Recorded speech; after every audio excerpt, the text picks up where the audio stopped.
right, man. I mean, I guess at this point, I'm a believer. So last week I did my initial 72-hour review with this thing, reviewing more of like the basic things that I think most average consumers would care about on a day-to-day basis, right? Talking about like the ports, the lack of ports, the implications of that on workflow, where the power button is, all of those things. And I did do some initial testing there as well, which I was absolutely blown away by. I wanted to push it through its paces, right? Push it farther than probably the average consumer would on a day-to-day basis. And it involved working with models in Blender, some additional game playing, running lots and lots of tabs, pushing it even further with video editing, really to see how much you can squeeze out of this, Photoshop, Lightroom, editing pictures. And I do that because as a consumer, even though this is $600 and not as expensive as other things, it's still $600, you know what I mean? And so that way you guys know what you're actually getting for $600. It's not perfect, there are still definitely some things, and you'll see this here going a little bit forward, but as a cohesive package, I think you guys have a lot to look forward to in this video. And so if you guys are new here, my name is Dave, and this is where tech meets lifestyle. Now, to be real with you guys, if you're new here to the channel, I would love it if you actually stopped and watched the video from last week, but I have a feeling because I'm still a smaller channel that most of the people watching it right now, hello, are mostly going to be people that already subscribe and probably watched that video already. And so to summarize the video from last week, I was absolutely blown away by the performance that I was getting out of the M4 Mac Mini in terms of video editing, right? I have an M1 MacBook Pro that I've had for a couple of years now that has done literally everything for me here on the channel. Video editing, picture editing, responding to different brands and clients, and a whole bunch of stuff like that.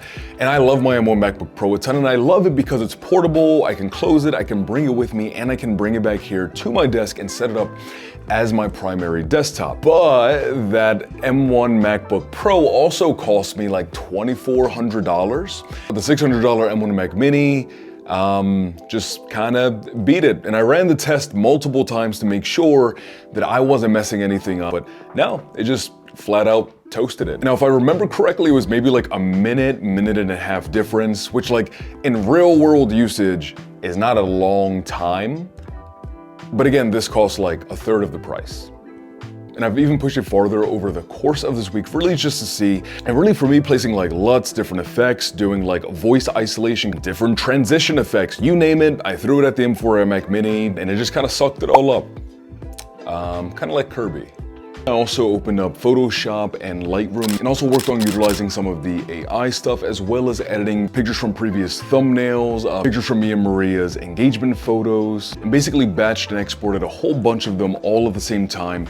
And even that, this handled exceptionally well. So even if you're someone that's really just looking to do like picture editing, this is a no-brainer in terms of like quality and what you can do. Not once have I ever had this lag or stutter when adding like sharpening, vignetting, the texture clarity, really stretching the colors and the lighting and the shadows. I also tried my hand at Blender, which is actually a software that I was introduced to back in high school. I wasn't really great at it then, still not really good at it now, but I know that's a software that a lot of people do utilize for a number of different reasons, and it's free. And so if you can buy this, you have Blender accessible to you as well. And in my experience, Blender is a software that also has been working exceptionally well too. It's been very smooth. I'm able to have a lot of different models imported into the software.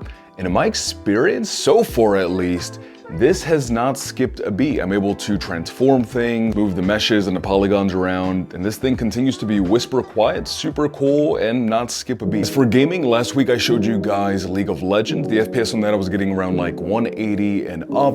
Cyberpunk 2077 getting around 30 frames per second. Pretty moderate graphic settings. Games like Ghost of Tsushima, I've been able to get around like close to 40 FPS. Games like Miles Morales jump around quite a bit in my experience, sometimes between like 35 FPS, sometimes I'll hit that 60 mark, then it'll drop down. You're not always getting like a flat, consistent experience all the way through. And so as a whole, what I can tell is that like the CPU is incredibly powerful. The GPU, if you want something more intensive to play like more of those high-end games, you definitely want to go with the Pro version of the M4 Mac Mini. Now, I will say that on a day-to-day basis, it still would be nice to have more of those USB-C ports over on the front side. The power button being on the back underneath. Although not ideal, I really don't think that's a deal breaker considering everything else that this thing is able to do. And in my experience at least, the M4 Mac Mini still maintains a nice, cool, quiet profile basically, no matter what I've been throwing at it so far, at least, right, we're still in that first week. There's a chance that over time that could become worse. But I mean, if my M1 MacBook Pro is any indication, I mean, that thing is still quiet and basically cool all of the time. So I don't think that's going to be a problem. But as a whole, so far still, this thing has been knocking it out of the park. Now to this point in the video, really everything has kind of been like in an isolated bubble, right? Just doing Photoshop, just doing Lightroom, just doing Final Cut Pro, just playing a game, just doing Blender. But when I threw all of those things together, going through like dozens and dozens of different tabs, swapping back and forth between Blender, between another game like League of Legends, or swapping back to my Final Cut Pro timeline, everything just works. In my experience, throughout that entire process, the M4 Mac Mini didn't stutter. It held everything together. And in my experience, everything just still worked. The M4 Mac Mini, throughout that entire process, just did what I asked it to and what I needed it to, and every single one of those things concurrently at the same time. And I've been blown away by it. The M4 Mac Mini has been a remarkable piece of tech, and bang for buck for the average consumer, cost to output ratio, flat out, it might be one of the best monetary value propositions in tech that I've seen in a long time. They just really knocked it out of the park with this one. Now this video is not sponsored by Apple.